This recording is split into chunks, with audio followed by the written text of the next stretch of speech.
They are speech sounds made simply by shaping the oral cavity to give the sound a particular color of timbre. A. Vowels. B. Digraphs. C. Consonants. D. Diphthongs. Ang key phrase po natin dito ay timbre. Shaping the oral cavity.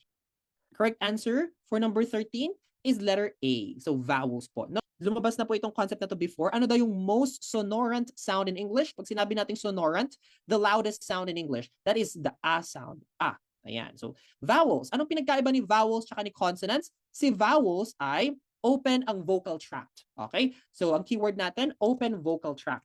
Okay? Napoproduce ang vowels by having open vocal tract. Kapag naman partially closed ang vocal tract or closed ang vocal tract, those are consonant sounds. Okay? Anong pinagkaiba ni digraph tsaka ni diphthong? Two letters that make a single sound, that's a digraph. Okay? Kapag diphthong naman, it is a single vowel, okay? Single vowel that glides from one vowel to another. Okay? Anong example nito? Kapag digraph po kasi, two letters, one distinct sound. O, example ng digraph. SH sa ship. Yung SH dyan, that's an example of digraph. Kapag diphthong naman, it is a single vowel sound which is combined by two elements, no? That is a diphthong. For example, yung oy sa oil. Ayan. Okay? So that's an example of a diphthong.